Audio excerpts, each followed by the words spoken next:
بسم اللہ الرحمن الرحیم۔ السلام علیکم دوستو، آج میں آپ کو مردوں کو دفنانے کے عجیب و غریب رسومات کے بارے میں بتانے والا ہوں، اس لیے آپ میری ویڈیو کو اینڈ تک ضرور دیکھیے گا۔ لندن، تدفین کرنا اور میت کو آگ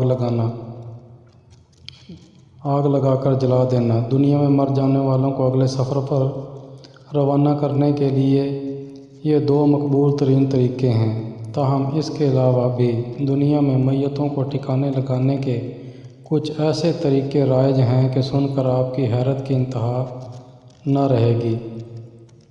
ڈیلی اسٹار کے مطابق جنوبی کوریا میں ایک یہ طریقہ تیزی سے رواج پا رہا ہے کہ وہ مرنے والے شخص کی چتا جلا کر اس کی راکھ تسبیح کے دانوں میں بھروا کر تسبیح اپنے پاس رکھ لیتے ہیں۔ 2000 میں جنوبی کوریا میں ایک قانون منظور کیا گیا جس میں 60 سال بعد قبر کو ختم کر دینا لازمی قرار دے دیا گیا۔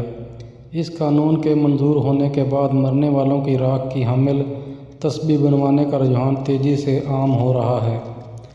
تبت کے علاقے میں نہ تو مرنے والوں کو دفن کیا جاتا ہے اور نہ ہی انہیں جلایا جاتا ہے، بلکہ میتوں کو پہاڑ کی چوٹی پر لے جا کر رکھ دیا جاتا ہے، جہاں انہیں چیل، کوے اور دیگر جانور کھا جاتے ہیں۔ استغفر اللہ۔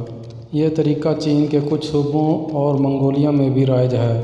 فلپائن میں تنگویان قبیلے کے لوگ اپنے مرنے والے افراد کو بہترین لباس پہناتے، ان کے بال بناتے اور زیورات وغیرہ پہناتے ہیں اور ہفتوں تک میت کو اپنے پاس ہی رکھتے ہیں۔ اس دوران عموماً وہ میت کے ہونٹوں میں ایک سگریٹ بھی تھمائے رکھتے ہیں۔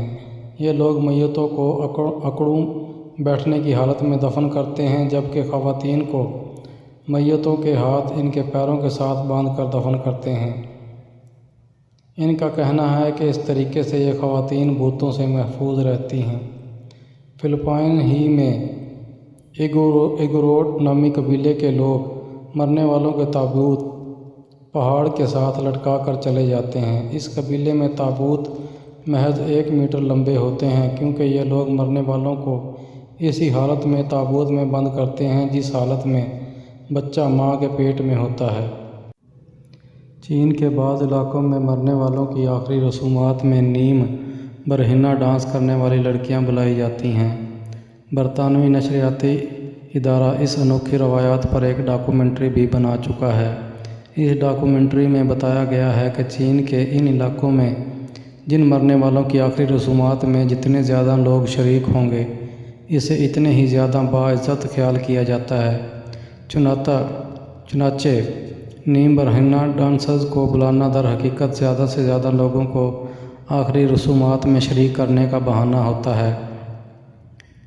مڈغاسکر اور دیگر کچھ علاقوں میں یہ عجیب و غریب رسم پائی جاتی ہے کہ لوگ اپنے مرنے والوں کو تدفین کے ہر 5 سے 7 سال بعد قبریں کھود کر دوبارہ باہر نکالتے اور انہیں نہلا دھلا کر نیا لباس پہناتے اور دوبارہ دفن کر دیتے ہیں۔